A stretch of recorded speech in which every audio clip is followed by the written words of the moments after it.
Nggih pengen dari ajar lho, Pak. Hah? Pengen dari ajar. Dadi upamane karo Pak Dalang ora disangoni karo Pak Enggi ra sangoni ra masalah ya. Nggih. Nggih. Nggihmu karo menteleng. Apa? Lamun joget mau saya medun iki jogetan apa? Kaya mentok dobel mau lho, apa kuwi? Mentok dobel. Kuwi mau saya mendak piye menjajal mau. Ayo. Hei, kowe iki ngomong karo aku. Sampai bawah, Pak. Oh, sampai bawah. Jasa Pak, aku garingan pengen roh bisa sampai bawah. Ayo. Tak sepate 200. Ayo sampai bawah.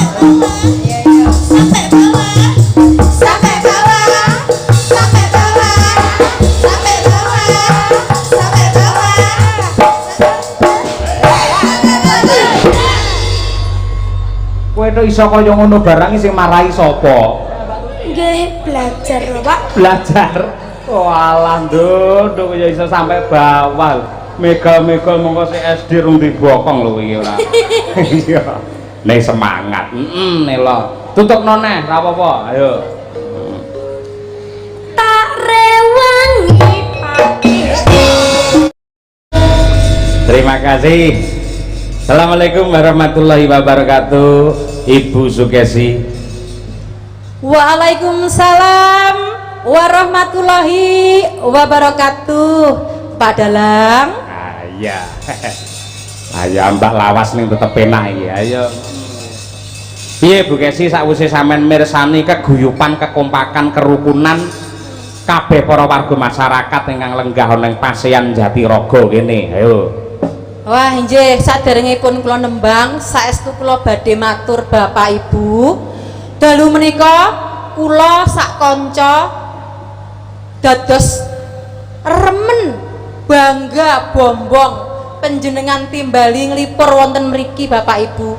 Nyawang kawontenanipun warga masyarakat sami guyub rukun Pak Dalang. Leres. Grapyak ramah tamah gotong royong boten ketinggalan.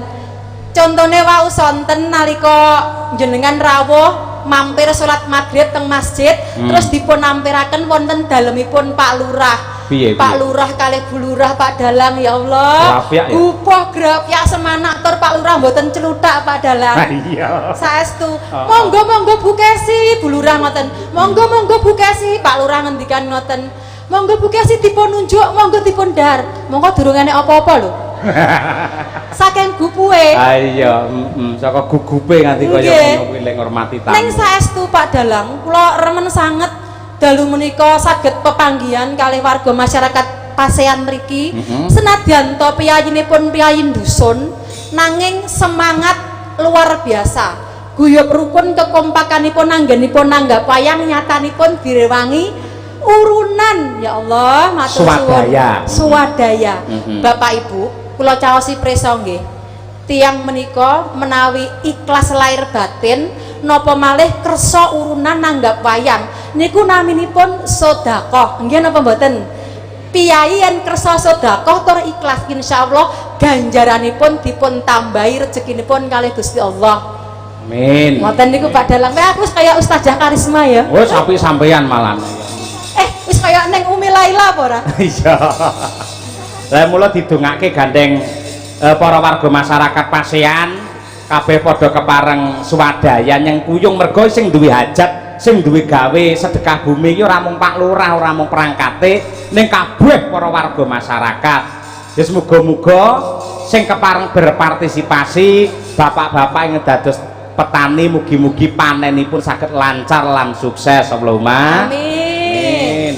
Ngono kuwi para-para ingkang dagang, ingkang bikak warung, buka apa kuwi kelontong, mugi-mugi anggenipun dodolan pinaringan laris batine akeh kebak berkah. Amin. Ingkang dados pegawai negeri mugi-mugi ndang munggah pangkate, naik gajine. Ingkang dados pengusaha usahane lancar batine ya melimpah ruah. Amin. Ingkang dadi tukang tambal ban mugi-mugi akeh ban bledos ngono Bu. Ayo. Ya iya no, yen mengko sepeda motor utawa mobil utawa ontel iki nek sing bledos ya mengko tambal ban ora entuk sandang pangan. Ayo. Adile ya kudu ngono, sekali-kali ya bledos ning bledos sing tingkat ringan wae ora usah bledos sing mak ngawur ndak usah alon-alon. Nggih. Mula kabeh wis ditata karo Gusti Allah. Kabeh mesti ana gunane. Aja kok mung tukang tambal ban. Nuwun sewu. Nyamuk kuwi lho enek gunane. Yen renek nyamuk apa baygon iso payu. Lah ngono kuwi lho. Keadilane Gusti Allah nganti kaya ngono kuwi. Ayo. Nyamuk. Eneng meneh. Apa? Kok nganti ora ana wong bakul Apa? kuwi lho sing ning Alfamaret kuwi lho. Heeh, terus. Sotek. Lambemu iso jujuk teko kono ora. Loh, ya ono kuwi penting vital banget kok. Ha iya, Mula ya kaya ngene kek agungane Gusti Allah, kaya ngene katresnane pangeran karo kabeh para titahe kabeh, maha welas, maha asih, dasare ora pilih kasih. Lho, ngono kuwi. Nggih, Pak Dalang. Nyapa ora yoga-yoga kok guyu kenapa? Ayo aku mbayangne biasane ning kon tuku aku, ayo. Dolale lho Pak ning Indomaret sing enek sayape. Loh, nyuwun sewu Pak Dalang, itu adalah wujud kesetiaan dan perhatian seorang suami kepada istri. Oh iya no. Senadyan toh, mungkin kadang-kadang ibu-ibu itu repot neng omah masak, ngopeni anak, didik anak. Delalah kok kepepet, Pak, nyuwun tulung kowe sampean ning Alfamaret apa ning toko titip tukokno sayap kae lho, Pak. Ha iya. Ora apa-apa. Ayo kene lek omong mlipir-mlipir lho. Kita sama. Ono langsung deyes. Nggih. Tuban kuwi kondang ya kuwi kota Srihuning guys sih. Karyane Mbah Sukron kae bisa viral jebul diilhami latar belakangnya saka kota Tuban. Nah, tegese kene uga iso diarani kota sinden. Si Diajeng Candramulya larise kliwat ukur kaya asline ya bocah kerek Tuban. Iki duwe generasi cah cilik iki si Ayu iki ya calone ya menjadi sinden hebat iki ya kok Tuban. Ngono kuwi. Pak Dalang. Mau mongko aku wis matur lamun to sing jenenge agama karo budaya iki ora bisa pisah. Buktine kaya Pak Inggi kaya Pak Lurah kuwi kabeh dirangkul acara dalam rangka sedekah bumi, parade hadroh ya ditindakake ya didukung, sing jenenge orkesan ya didukung, wayangan ya disengkuyung kaya ngono kuwi. Nggih, leres Pak Dalang. Heeh. Tepuk tangan untuk Pak Kades, luar biasa iki. Nuwun Pak Kades, mugi-mugi tansah amanah lan berkah, gemah ripah lo jinawi untuk pasean yang tercinta. Amin. Gobios Pak Lurah, keringetnya gobios. Bah, gedek-gedek lho Pak, medun keng panggung ngeten iki. Jantungnya harus cepot ya. Ayo, ngati-hati musuh lurah iki. Lah ora waspada iso distempel bathukmu kowe. Boten, Pak Lurah sae. Nggih. Srihuning Bukesi. Ngaturaken Srihuning Mustika Tuban. Yo. Nono. Kang su lestieng warani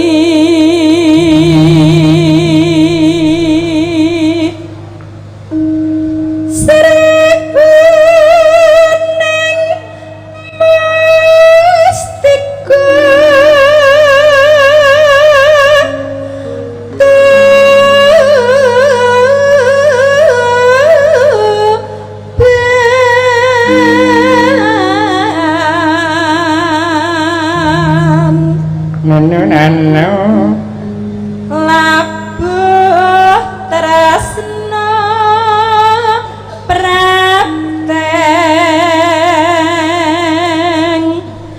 layon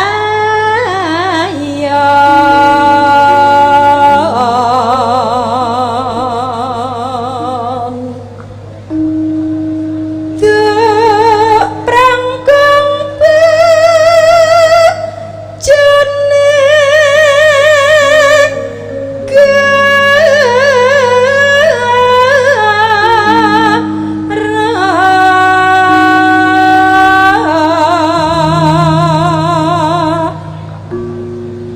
Babila Wiratmaya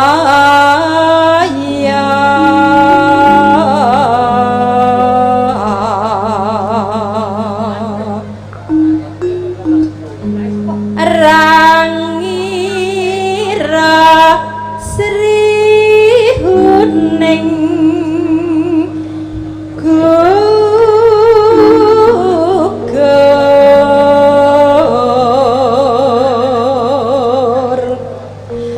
mongko mesti kaning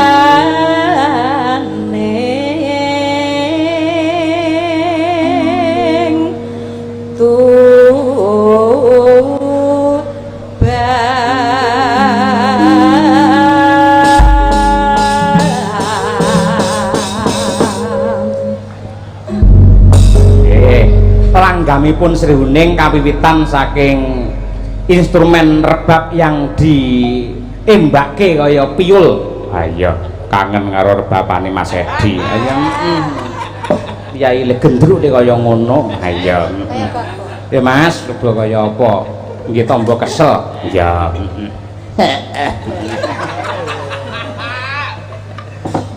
Mangkah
manis-manis kok sare to Pak.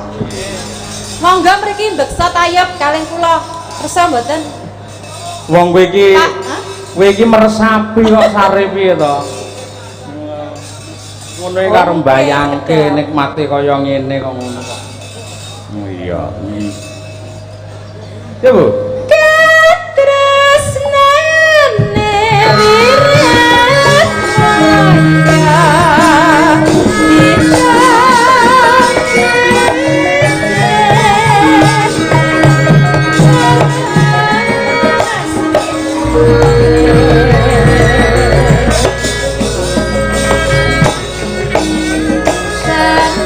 Angkat kenduk. Ya.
kasih Bu Kesi. Sami-sami. Nyuwun pangapunten saderenge nggih. Napa? Pak Lurah, ibu-ibu, bapak-bapak, kula wau namung guyon. Menawi wonten kladuke ngatur saestu kula nyuwun ngapunten nggih, Pak. Bu. Tidak ada niat yang jelek, namun hanya untuk menghibur warga masyarakat. Ngono. Malah sisan gawe gending Sri Huning tapi tembang Sri Huning kalau wau dipun pundhut. Nah menika wonten layangipun. Assalamualaikum warahmatullahi wabarakatuh. Nggih, waalaikumsalam. Sugeng dalu bocange nyuwun lagu Blitar Sesideman Sri Huning bangun desa. Lagu menika kula aturaken kagem setunggal warung Serabi Nusantara. Angka kalih warkop kita. Saking kula penggemar ringgit. Sekian, terima kasih. Wah iya, wis loro-loro gawe ya, Mak. Minangkani pamundhut nggih mau. Saiki aku geni tak nampilke ya ki bocah cilik iki, Nduk. Ya, jane bocah iki ora tak job mergo isih cilik tur sesuk iki lak dina mlebu. Ya. Nerekake iki ya WA karo aku, Pak Dalang benjang menawi mayang teng Pasean kula tak nderek ajar. Oh iya, iki bocah Tuban. Ya, ing atase bocah wae duwe kewanen, duwe apa kuwi tekad sing becike kaya ngono, yen nganti awake dhewe tidak memberi fasilitas engko ndak mesake. Ya mergo bocah iki latihan sregep semangati yen iso pentas. Ya nduk ayu njajal sampean jumeneng ning ngarep kono kaya Bu Kesi mau. Ya,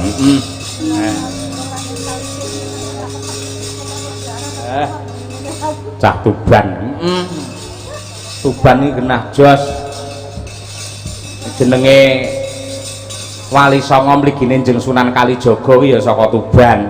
Ya, pahlawan Sri Huning ya Tuban. Biyen nalika tentara Tartar di bawah komando Kaisar Kubilai Khan ninggalke tanah Jawa nalika semana kuwi ya lungane ya saka Tuban kene. Ha ya kalahe karo tuwak Tuban biyen. Ngono kuwi. Nduk ayo, assalamualaikum. Nggih, waalaikumsalam warahmatullahi wabarakatuh. Sampean watuk to? Nggih, pilek. Pilek. Nggih. Pilek kok nyindan nyapa lho. Mbok ning omah bubuk ngono lho. Ngapa kok pilek kok pengen nyinden? Nggih.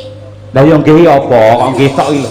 Sebabe apa? Pengen piye? Pengene piye? Nggih, pengen dari ajar lho, Pak. Hah? Pengen dari ajar. Sampeyan saben ana wayang nek dalang ngendi sampeyan WA pengen dari ajar ngono kuwi ya? Nggih. Ngono kuwi. Sampeyan berarti niate lek ajar iki padha karo latihan, latihan iki padha karo sinau. Dadi upamane karo Pak Dalang ora disangoni karo Pak Enggi ra sangoni ora masalah ya. Nggih. Nggih. Nggihmu karo menteleng. Kula ikhlas lahir batin, Pak. Iya, syukur ngono kuwi. Sing penting golek jenang sik yen wis entuk apa golek jeneng sik yen entuk jenange bakale mara dhewe ngono. Golek prestasi, golek kepinteran sik. Wis sampe pinter kaya Bu Kesi wis to. Wong nanggap teko dhewe. Nama lengkap sapa? Nami kula Najwa Ayu Nur Khalifah. Najwa Ayu Nur Handayani. Khalifah. Khalifah. Oh iya. Daleme ngendi daleme? Kerek Tuban, Jawa Timur. Kerek Tuban. Tanggane Mbak Diaja. Nggih. Oh iya, kelas pinten? 3 SD. 3 SD. Ing atase 3 SD kaya munggah panggung rekae ngangge kotang barang iki nyapa? Mesti kelas 3 lho. Ayo macak yo bareng karo sinden. Mau karo panitia mongko gawan kula 6. Niki sindene pinten dhewe nyaut 7 kaya. Sampeyan saiki pengen nembang apa jajal pamerno ning Pasean kene. Ayo, pengen nembang apa? Bebas sing kira-kira sampean apal, sampean seneng. Ayo. Apa? Kedanan. Apa? Kedanan. Sik 3 SD wis kedanan sampean. Ayo wis ben. Ora apa-apa ning ya sekedar lagu ya, Nduk ya. Nyoba kaya apa? Kuwi larase apa kuwi? Pel apa slendro? Niku slendro. Slendro. Ya wis coba aturna. Muga-muga apik. Tak dongakne sok dadi sinden sing hebat ya. Amin. Jadi mampu membawa Tuban menjadi hebat. Oh lho, sinden ayu viral mergo kuwi bocah Tuban ngono kuwi. Ya, enek bawane. Nggih bawa napa langsung lagu? Langsung. Langsung lagu. Nggih. Oh iya. matur etikane karo Kang Mas pengrawit iki. Kula nyuwun dipun tabuhi kedanan ngono ya. Etikane ngono kuduan. Ayo, ndak. Sawara. Para kadang-kadang pengrawit ngono ya. Kula nyuwun dipun tabuhi kedanan. Ihi ngono ya. Ayo, ndak. Ayo lek ora ngono ora tau nekne nggo. Ayo, ndak. Oke. Para kadang-kadang pengrawit. Para kadang-kadang pengrawit. Kuwi pengrawit kudu pengarit ya. Ilate mbelet, Pak. Ayo, ngulalon-alon para kadang-kadang pengrawit. Para kadang-kadang pengrawit. Kula nyuwun tulung. Kula nyuwun tulung. Dipun iringi lagu kedanan. Ihi ngono ta. Malah dadi benggengek, Pak. Ya Allah, astagfirullah. Kowe ngerti kaya ngono barang. Kuwi mboke piye kuwi mboke kuwi?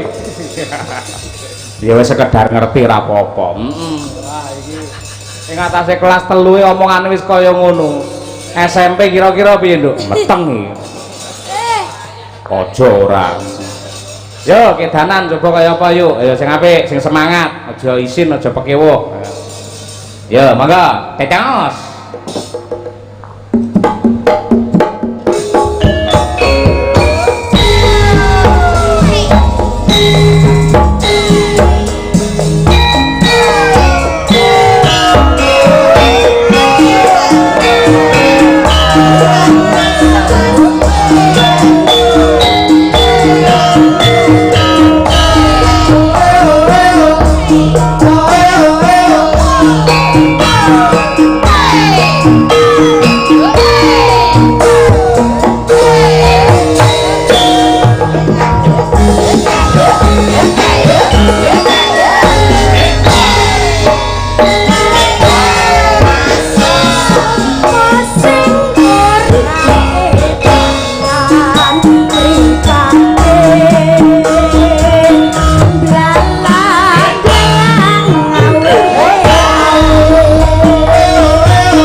bocah iki mentale jos iki. Penting mentale sik, Nduk. Dadi nek mentale wis kuat nyuwara apa-apa iki dadak. Yo, tarik.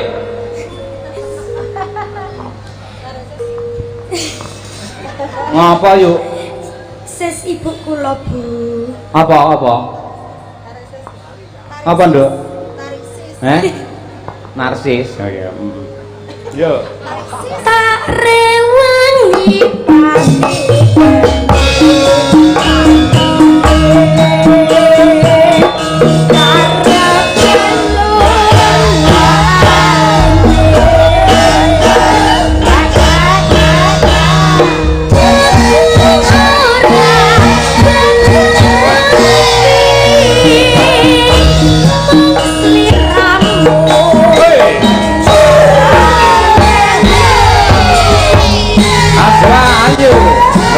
hebat dari Tuhan.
Lamun joget mau saya medun ini jogetan apa?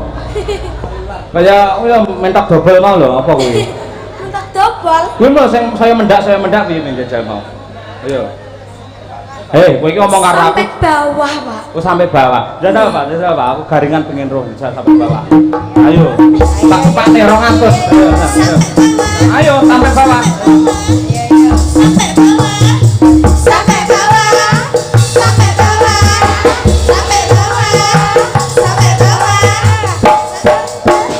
Sampai bawah. Kowe itu iso kaya ngono barang sing marahi sapa? Nggih, belajar lho, Pak. Belajar. Walah, nduk ya iso sampai bawah. Mega-mega mongko si SD rung dibokong lho iki ora. Iya. Nek semangat. Nelo. Tutupno neh, ora apa-apa. Ayo. Tak rewangi pati.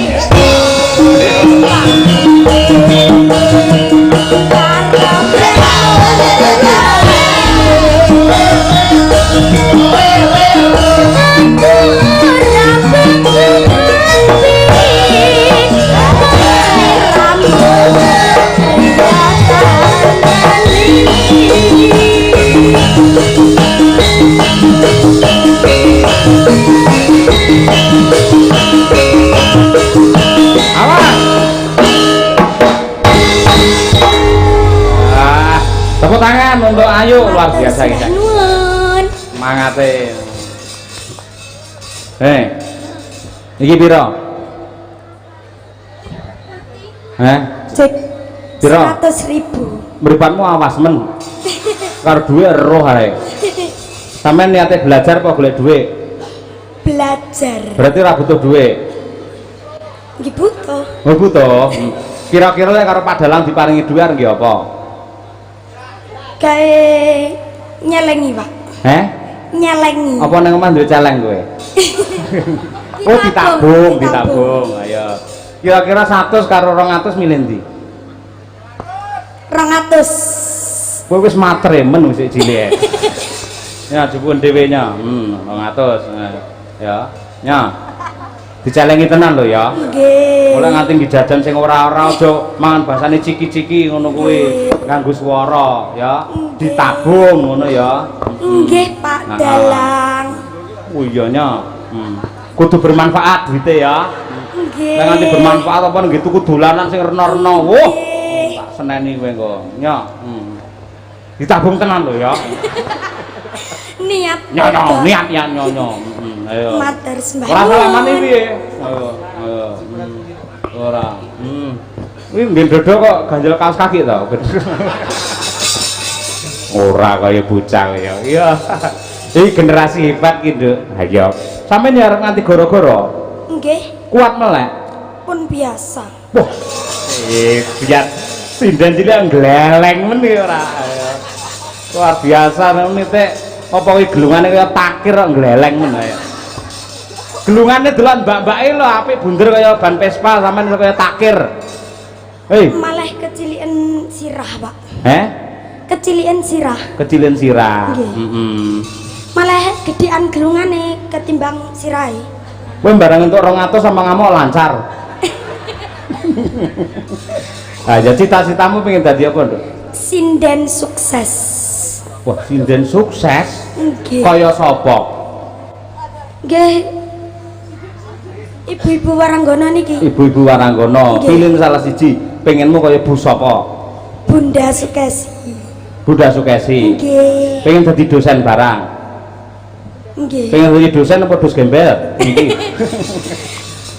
Ayo amin amin. Penting belajar terus ya, Nduk ya. Nggih. Ayo sip. Ye, terima kasih. Ya. Yo, berikutnya. Genduk Umi Hafifah, tumpak ke sepur men jumeneng. Ya medun, Nduk. Ya taus.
Matur nuwun, Pak.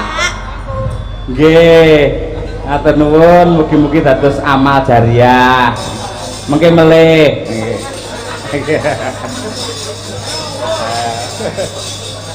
Umi Hafifah. Mangke menawi Umi nembang mangke saking joget melih, Pak. Ya.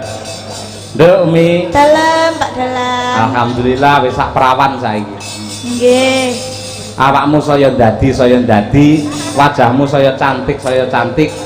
Terus saiki mulai melebarkan sayap wis dadi bintang tamu nang endi-endi. Ayo. Amin.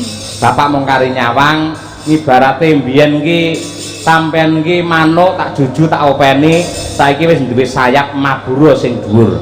Nggih, Pak, pangestunipun. Ah, ngono kuwi. Sing apik pancen ngono kuwi.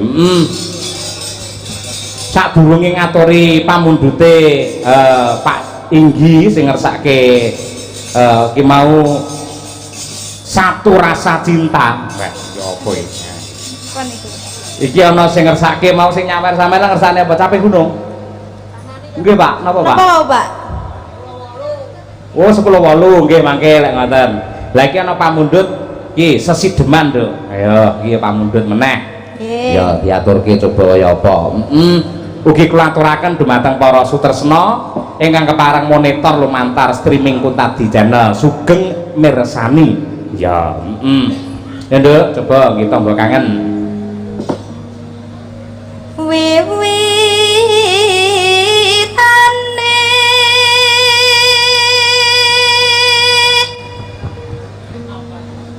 anderek sang peke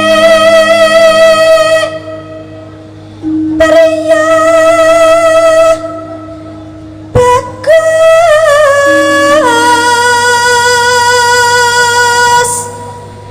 kang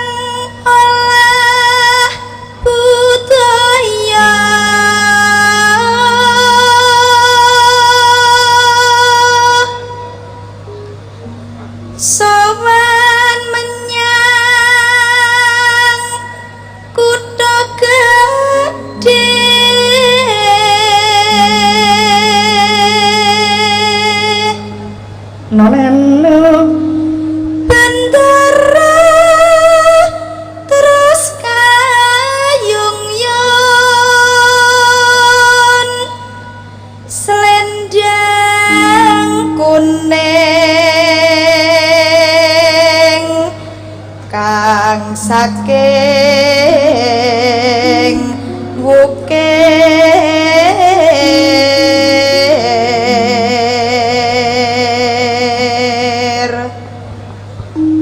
swara kurang permana ning wasis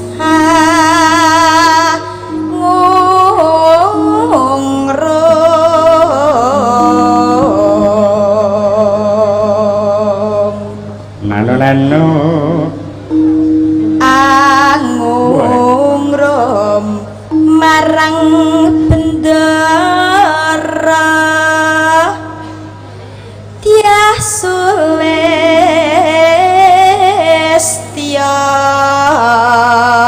pijer ngincangake halis masuk terus no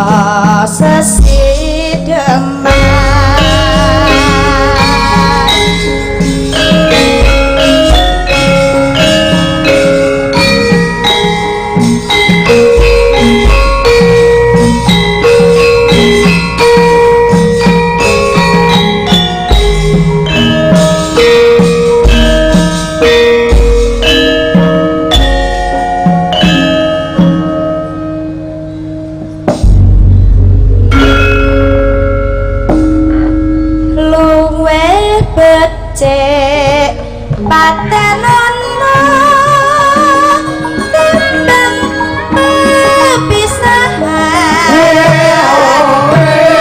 ya selesnya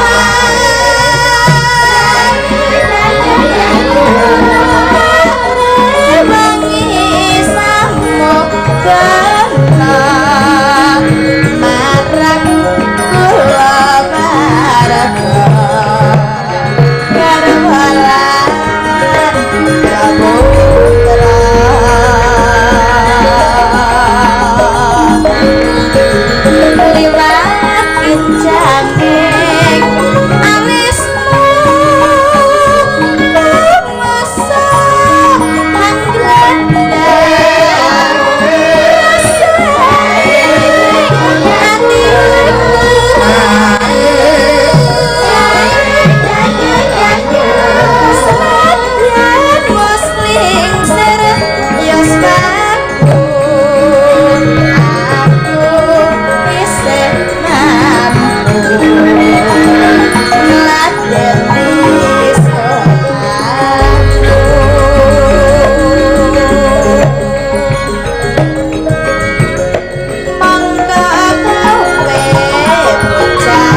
matur nuwun Nduk. Wah kaya dewasa. Karakter Umi pancen kaya ngono kuwi yen kon gradakan kasaran ngono ya ora iso. Ya semu mega-mega sithik-sithik ngono kuwi wae. Iya. Engko gojek karo tembang-tembang bacutne nggon goro-goro. Ya. Ayo tak derekke magita kita bacutne glaring cerita. Yo, Nduk. Oh.